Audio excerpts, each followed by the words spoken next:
Há mais anos que consigo lembrar, eu costumava frequentar uma cafeteria localizada em um bairro antigo da minha cidade. Não é um lugar grande, tampouco tem luxos ou aquelas coisas que colocam nos cafés modernos para deixá-los bonitos. Lá, pelo que sei, ainda só servem café preto e algumas poucas opções para acompanhá-lo. Tudo é simples, sem enfeites ou luzes chamativas, nada que faça o lugar se destacar mais do que deveria. As mesas são de madeira, um pouco gastas pelo tempo, e as cadeiras rangem um pouco quando alguém se senta. Mas ninguém parece se incomodar com isso, faz parte do charme do local. O café é forte, daqueles que despertam com um único gole. Não é um café qualquer. Tem um sabor que fica na boca por um tempo, como se houvesse algo a mais que o tornasse especial. A dona do lugar se chama Estela, uma mulher que fala pouco, atende os clientes com poucas palavras e segue com seu trabalho. Não que seja grosseira, apenas séria e na dela. Nunca a vi envolvida em fofocas ou longas conversas. Sua família tem essa cafeteria há muitas gerações e mesmo com as mudanças no bairro ao longo dos anos, o local permanece o mesmo. Nunca fizeram grandes reformas nem colocaram novidades para atrair clientes.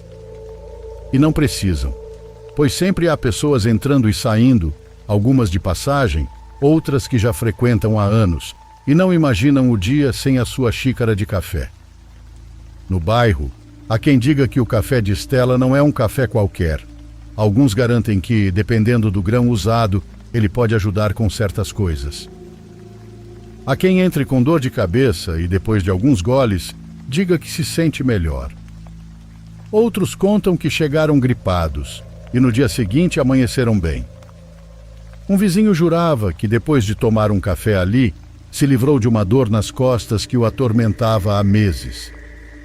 Sempre tinha alguém que dizia que era tudo coincidência, mas no fim, todos voltavam para mais uma xícara. Mas nem todos no bairro acreditavam nisso. Sempre há alguém que diz que tudo não passa de conversa fiada. Nesse caso, a mais teimosa era a Dona Catarina, uma idosa que morava na casa ao lado. Nunca foi discreta sobre o que pensava, e sempre que via Estela soltava algum comentário. Segundo ela, Estela era filha do diabo. Dizia que à noite via luzes dentro da cafeteria, mesmo depois de fechada, que já tinha visto sombras se movendo lá dentro e que às vezes ouvia um murmúrio baixo quando tudo estava em silêncio. Ninguém acreditava nela, mas ela insistia. A maioria dizia que a senhora era louca, que sua idade já estava pesando e por isso dizia tantos disparates. Um dia apareceu na cafeteria um homem que eu nunca tinha visto antes. Não parecia com os clientes habituais, era mais jovem que a maioria e se vestia diferente, com roupas finas, como alguém que não era daquele bairro. Desde que atravessou a porta, Estela o olhou de um jeito estranho. Não disse nada nem fez gestos, mas parecia que sua presença a incomodava. O homem pediu um café e sentou-se em uma mesa próxima ao balcão. Ele não parecia ter pressa para ir embora e observava cada movimento de Estela, como se esperasse que ela falasse com ele. Ele não demorou muito para se apresentar. Disse que se chamava Marlon e que havia voltado depois de muitos anos porque sua avó, Dona Catarina, estava muito doente e precisava de alguém para cuidar dela. Muitos se surpreenderam ao ouvir seu nome, pois fazia tempo que ninguém sabia nada dele. Dona Catarina sempre falava do neto, mas nunca dizia onde ele estava ou por que nunca a visitava. Agora que havia retornado, dava a impressão de que o fazia mais por obrigação do que por afeto. Mas o que mais chamou a atenção foi que, em vez de cuidar da avó, ele passava o dia inteiro na cafeteria. Marlon não ia lá pelo café, e sim por Estela. Estava claro que queria chamar sua atenção, mas ela não lhe dava bola. Às vezes respondia com o mínimo possível, outras nem sequer olhava para ele. Com o tempo ele deixou de ser apenas um cliente que perguntava sobre o café e tornou-se insistente. Já não se contentava em apenas observar Estela de sua mesa. agora buscava qualquer pretexto para falar com ela. Até que um dia, diante de vários clientes, disse algo que fez todos ficarem em silêncio. Ele afirmou que estava disposto a fazer qualquer coisa para que Stella lhe desse uma chance, que não importava o que fosse preciso, ele estava pronto para provar que falava sério. Stella parou o que estava fazendo, ergueu os olhos e o encarou por alguns segundos. Ela disse que se ele realmente queria demonstrar que era capaz de qualquer coisa, deveria ir até a Serra do Bugio e trazer um café especial. Não era um café comum, daqueles vendidos em mercados. Chamava-se Café do Esquecimento e, segundo ela, só era produzido em uma comunidade onde os moradores não deixavam qualquer um entrar. O mais difícil não era chegar lá, mas convencer os locais a cederem o café. Não havia outro meio de consegui-lo. Achei que aquilo não passaria de palavras, e que Stella dizia isso apenas para que ele a deixasse em paz.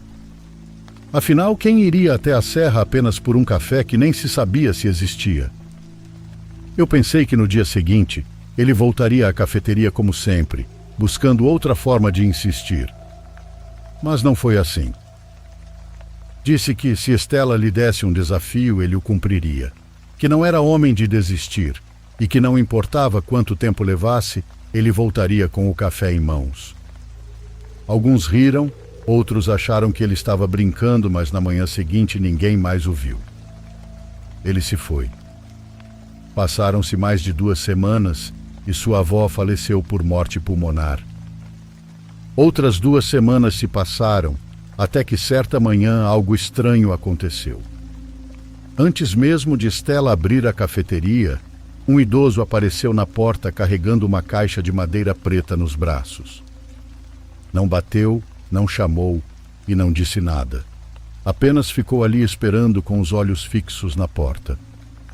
Quando Stella saiu e o viu, parou por um momento. Não perguntou nada, apenas assentiu com a cabeça, fez um gesto para que ele entrasse e fechou a porta atrás dele. Eu estava por perto, vendo tudo da rua enquanto lia meu jornal. Não sei porquê, mas aquilo me deu uma sensação estranha. Não sei quanto tempo se passou, mas depois a porta se abriu de novo. O velho saiu, mas já não carregava a caixa. Quando a cafeteria reabriu, tudo parecia igual. As pessoas entraram como sempre, pediram suas bebidas e sentaram-se às mesas. Mas havia algo novo, um café que antes não estava no cardápio. Não era apenas mais escuro, ele tinha um aroma único. As pessoas o cheiravam e ficavam em silêncio por um momento. Eu não provei, mas vi quando começaram a pedi-lo. No primeiro gole tinham uma reação estranha, mas depois bebiam normalmente. Não diziam nada, mas seus olhos entregavam algo, como se estivessem revivendo o momento mais feliz de suas vidas. Dia após dia, mais gente o pedia. E Stella nunca disse de onde veio esse café. A essa altura, acho que já sabem onde quero chegar. Pois é, ninguém sabe exatamente o que aconteceu com Marlon, mas eu tenho uma ideia. Acho que ele está morto, e acho que alguma parte de seus restos foi usado para preparar esse café. Não quero saber se estou certo, mas estou quase certo de que estou.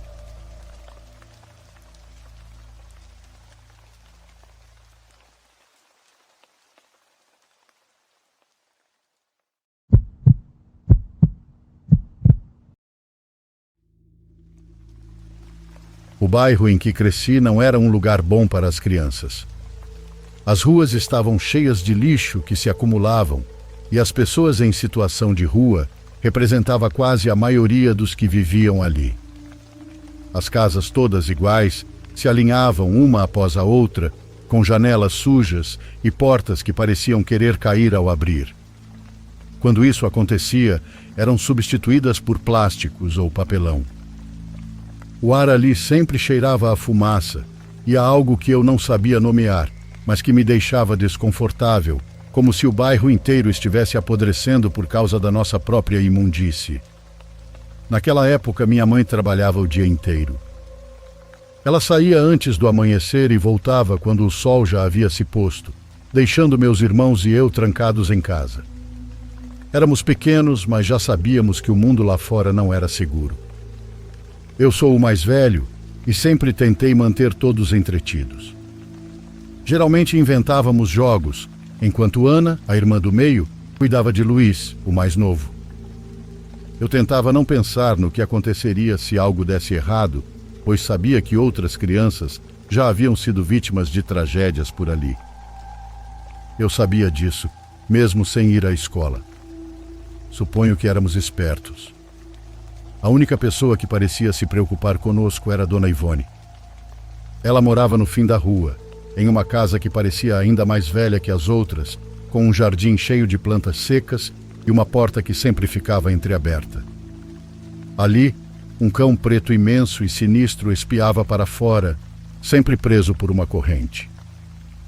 Dona Ivone costumava nos levar comida e doces, embora nossa mãe tivesse nos avisado para não confiar em estranhos.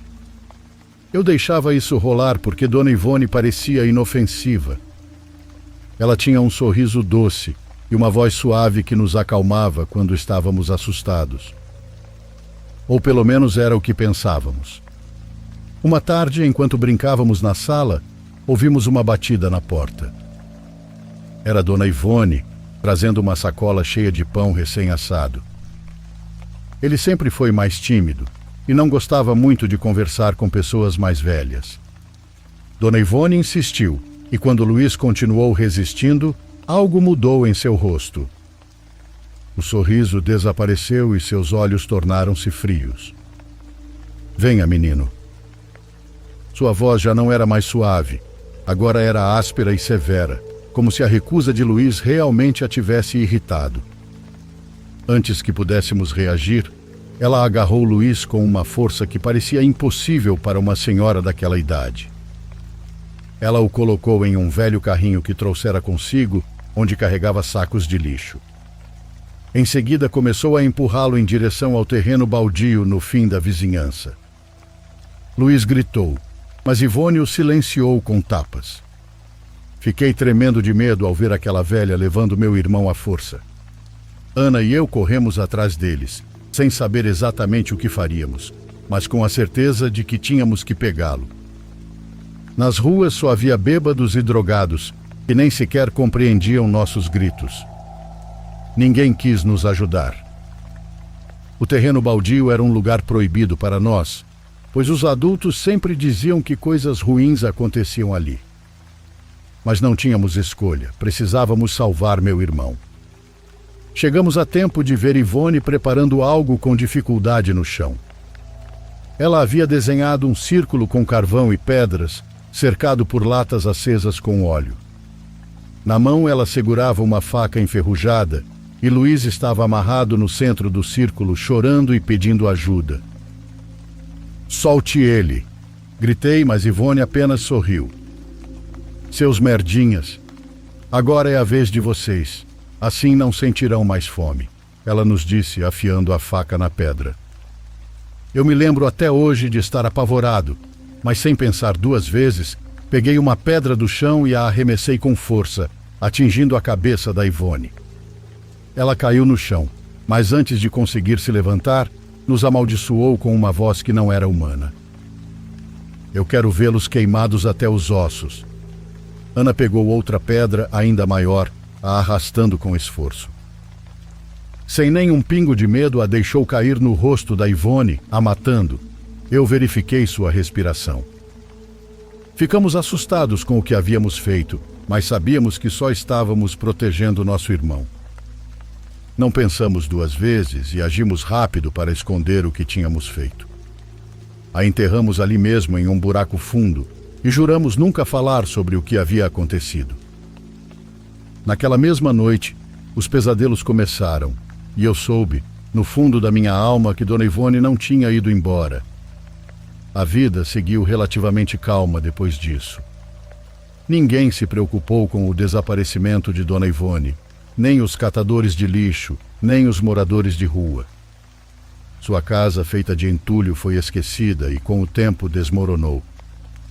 O que fizemos caiu no esquecimento e continuamos vivendo na miséria. Nossa mãe nunca soube o que aconteceu e também nunca descobriu que aquela velha era algum tipo de bruxa. Na época, achávamos apenas que era uma mulher louca. O terreno baldio, como era inabitado, não chamou a atenção de ninguém, mas a partir daquele momento vieram os pesadelos. Não eram sonhos comuns, e não eram aqueles pesadelos infantis, onde monstros imaginários te perseguem. Esses eram diferentes, eram muito mais reais. Nos meus sonhos, Dona Ivone emergia da terra com seu corpo retorcido e coberto de barro vermelho. Seus olhos brilhavam com uma luz que não era deste mundo, e suas mãos longas e ossudas se estendiam em minha direção. Fora isso, às vezes ouvia sua voz sussurrando que eu morreria queimado. Eu sempre acordava gritando, com o coração batendo tão forte que parecia prestes a explodir. Mas o pior não era o sonho em si, era o que vinha depois. Eu via coisas se movendo nos cantos da casa. Ana ouvia gritos no meio da noite e sentia toques estranhos em sua pele. Ela escutava vozes dizendo coisas que ela não queria repetir. Luiz, o mais novo, parou de falar completamente. Ele se trancava em sua casinha de colchão velho, cercado por brinquedos quebrados e outros que roubava dos quintais. Recusava-se a sair como se algo o esperasse lá do lado de fora. Nossa mãe, exausta pelo trabalho, não entendia o que estava acontecendo. Ela achava que estávamos apenas com medo de histórias que inventamos. Mas eu sabia que não era assim. Ivone nos havia amaldiçoado e sua presença, embora não vêssemos, estava em todos os lugares. No ar que respirávamos, nas sombras que se moviam quando ninguém estava olhando e, acima de tudo, no silêncio da noite, pois era nele que podíamos ouvir sua risada. Uma tarde, minha mãe chegou mais cedo do que o habitual. Ela reuniu todos nós na sala e disse que não podíamos continuar vivendo assim, que nos separaríamos por um tempo, até que as coisas se acalmassem. Embora ela não soubesse a razão dos fenômenos, imaginava que era por conta do ambiente hostil em que vivíamos, mas nunca havíamos contado nada para ela. Eu iria morar com um tio em outra cidade, Ana seria enviada para a casa de uma comadre e Luiz ficaria com minha mãe, por ser o mais novo. Isso não apenas daria um alívio para ela em relação a nós, mas também nos daria a oportunidade de viver um pouco melhor. É para o bem de vocês, disse minha mãe com seus olhos cheios de lágrimas. Eu não queria ir embora, nem queria deixar meus irmãos, mas não tínhamos escolha. Na noite anterior à separação, Ana segurou meu braço, me olhou fixamente e disse: "Não deixe que o mal vença. Não importa o que aconteça, não deixe que ela vença." Luiz, por sua vez, me abraçou forte. Os anos passaram, mas os pesadelos nunca cessaram. Ivone nos perseguia, não importava para onde fôssemos. Ana escrevia cartas com frases pela metade, como se alguém a estivesse observando enquanto escrevia. Luiz, embora falasse pouco, nunca mencionava o que havia acontecido no terreno baldio, mas eu via na maneira como ele se sobressaltava com cada ruído quando estava em lugares escuros. Tentei seguir em frente. Mudei-me para outra cidade, consegui um emprego e tentei construir uma nova vida, mas aquela mulher não me deixava em paz. Todas as noites, seus olhos brilhavam nos meus sonhos, e todas as manhãs eu acordava com a sensação de que algo me perseguia. Então um dia recebi uma ligação da minha mãe. Sua voz tremia, e eu soube imediatamente que algo ruim havia acontecido. Ana desapareceu. Ela não liga e não escreve há um bom tempo. Você precisa vir, filho. Eu não posso fazer isso sozinha. E assim eu voltei para aquele lugar onde tudo de ruim aconteceu em minha vida. A casa estava igual, mas o ar estava carregado de uma tristeza que eu sentia ali. Minha mãe me abraçou forte e, pela primeira vez em anos, senti-me como um filho novamente, como uma criança assustada que não sabia como proteger aqueles que amava. Naquela noite, enquanto tentava descansar, ouvi uma voz no corredor. Era a voz da Ivone chamando meu nome. Me levantei da cama e saí para o corredor, mas como de se esperar, estava vazio. Eu sabia que Ivone estava ali, me atormentando e me esperando. Desta vez não havia escapatória. Sabia que se não fizesse algo, nunca teria paz. Com o coração batendo forte e as mãos tremendo, decidi voltar ao lugar onde tudo começou. O terreno baldio ficava no final da rua, um lugar que os adultos ainda evitavam. Agora era um pedaço de terra seca e rachada, cercado por uma grade enferrujada. A última vez que estive lá foi para enterrar Ivone com meus irmãos. Agora, anos depois, o lugar parecia ainda mais sinistro. O mato estava alto e o ar cheirava a podridão como se algo tivesse morrido e nunca tivesse sido enterrado. Eu levava uma lanterna que meu irmão havia deixado e uma pá, embora não soubesse exatamente o que esperava encontrar. Meu plano era desenterrar seu corpo e dar fim nos restos. Algo dentro de mim dizia que precisava fazer isso, que precisava enfrentar meu medo e minha culpa. Caminhei lentamente até o centro do terreno, onde havíamos jogado o corpo em desnível. A terra estava dura e seca, mas comecei a cavar mesmo assim. Não sei se era coisa da minha cabeça, mas a cada pá de terra removida, o ar ficava mais ruim de respirar. Minhas mãos tremiam, o suor escorria pela minha testa, mas eu não podia parar. Finalmente a pá bateu em algo sólido. Eram pedaços de pedra e ossos. Os afastei com cuidado e lá estava ela. O corpo não havia se decomposto de forma normal. Estava seco como uma múmia. Seus olhos estavam fechados, mas sua boca estava levemente aberta, como se estivesse prestes a gritar. Aquilo não era normal. Aquilo não era natural. Tentei puxar o corpo, mas a terra parecia segurá-lo como se não quisessem soltá-lo. De repente tive a nítida impressão de que um dos olhos daquela mulher se abriu. Eram escuros como a noite, sem pupilas, sem vida, mas cheios de ódio. Não sei se foi imaginação ou realidade, mas vi o corpo começar a tremer e nisso eu corri. Não olhei para trás, mas sentia que algo me perseguia. Só parei quando cheguei em casa, onde minha mãe me esperava na porta. "O que aconteceu, menino?" perguntou, mas eu não conseguia falar. Estava tremendo e naquela noite não dormi. Fiquei acordado, sentindo a presença de Ivone em cada espaço do meu quarto. Eu sabia que não podia ficar mais ali e precisava levar minha mãe comigo. Ao amanhecer, montamos uma bolsa e fomos procurar Ana. Após encontrá-la em situação deplorável embaixo da ponte da minha cidade, foi então que decidi contar tudo à minha mãe. Não podia mais carregar esse segredo e contei sobre aquela tarde no terreno baldio e como uma maldição nos perseguiu desde então. Minha mãe ouviu tudo em silêncio e lágrimas nos olhos. Quando terminei, ela me abraçou e disse: "Não foi culpa de vocês, vocês eram apenas crianças. Era meu dever estar com vocês." Ela me abençoou naquela noite com suas palavras cheias de amor e perdão, mas eu sabia que isso não seria suficiente.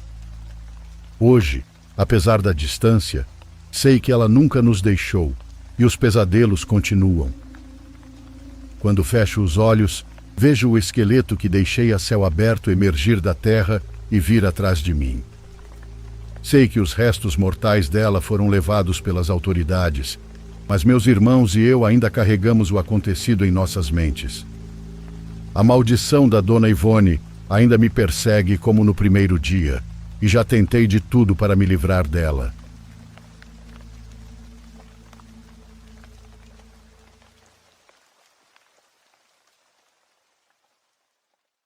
Por favor, curta e se inscreva se você estiver gostando.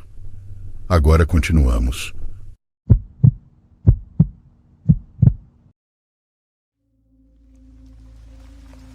De todas as histórias de terror que eu poderia contar, a única que me faz suspirar é aquela que vivi na própria pele.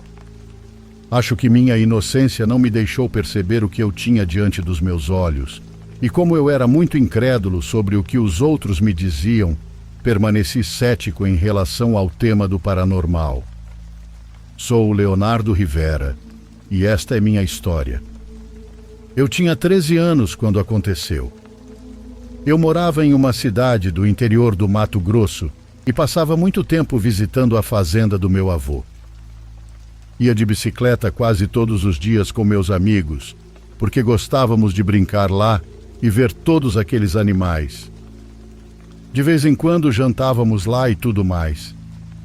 Na volta, sempre tínhamos que passar pelo cemitério, que não ficava dentro da cidade, mas nos arredores, perto das fazendas e do mato. Naquela época, eu não tinha medo de voltar sozinho, nem mesmo à noite. Não porque me considerava corajoso, mas porque nunca tinha visto nada, até que numa ocasião eu voltava para casa quando a lua estava cheia e gigante. Ao passar pelo cemitério, vi uma senhora na entrada que, ao me ver, se aproximou e me fez frear, pois parecia querer algo. Com um sorriso lindo, disse que já havia me visto andando de bicicleta com meus amigos e achava incrível. Retribuí a simpatia e depois continuei meu caminho como se nada tivesse acontecido. Quando contei para os meus amigos, um deles me disse, brincando, que essa devia ser a bruxa que vivia no cemitério. Poucos a tinham visto, mas diziam que ela fazia muitas maldades com aqueles de quem não gostava. Os outros caíram na risada porque parecia uma história inventada. Eu disse que ninguém acreditava naquilo e que ele deveria parar de falar bobagens. 2 dias depois, novamente voltava à tarde da fazenda do meu avô e desta vez, aquela senhora estava parada no meio do caminho. Ficou claro que esperava que eu parasse para ouvi-la novamente. Eu parei e, quase sussurrando, ela me disse para não dar ouvidos ao meu amigo, que ela não era perigosa para mim e que gostava muito de mim, ao contrário dele. Naquele momento, toda a minha tranquilidade sumiu. Ela não tinha como saber da conversa que tive com meus amigos. Eu não tive coragem de perguntar como ela sabia disso. Apenas assenti com a cabeça e fui embora o mais rápido possível. Novamente contei a eles sobre ela, mas o clima ficou mais sério. Aquele que havia me alertado zombou da situação, dizendo que aquela bruxa era uma louca e que ela não teria coragem de fazer nada contra ele. Ele mencionou que seu avô era muito corajoso e que seria capaz de queimá-la se ela o tocasse. Essas palavras lhe custaram caro, porque apenas algumas semanas depois, ele desapareceu sem deixar rastro. Sua bicicleta foi encontrada no mato, mas bem longe do cemitério, longe o suficiente para não relacionar uma coisa à outra. No entanto, na minha cabeça, a ideia de que aquela senhora estava envolvida não saía da minha mente. Então fui até a fazenda do meu avô e, de propósito, voltei tarde para ver se a encontrava no caminho. E assim aconteceu. Ela me esperava com um sorriso e, quando parei ao seu lado, não hesitou em nada. Ela mesma me disse que aquele meu amigo não falaria mais sobre ela, pois ela havia se livrado dele. Com medo e tremendo, perguntei se ela sabia onde ele estava, e foi quando ela me propôs entrar no cemitério para descobrir. Ela me acompanhou, entramos e me levou até um local onde havia um grande buraco. Quando olhei para dentro, vi meu amigo dentro de um caixão sem tampa, com os olhos fechados e coberto de terra. Nunca soube se ele estava vivo ou morto. Quando a senhora começou a rir, saí correndo sem olhar para trás. Subi na bicicleta e pedalei até estourar a corrente. Ao chegar à cidade, avisei minha família, que imediatamente avisou a família do meu amigo. Mais de 20 pessoas foram até o cemitério para procurá-lo, mas não encontraram nada. Nem a senhora, nem o buraco. No entanto, não me tomaram como louco, porque encontraram a tampa do caixão, exatamente como eu havia descrito. Eles cavaram na área que indiquei, mas meu amigo não estava lá, nem em lugar nenhum. Nunca mais o vi, nem a suposta bruxa. E digo suposta porque facilmente ela poderia ser outra coisa. A partir desse dia, comecei a acreditar em todas essas coisas e nunca mais voltei tarde da fazenda do meu avô. Pelo menos não sozinho.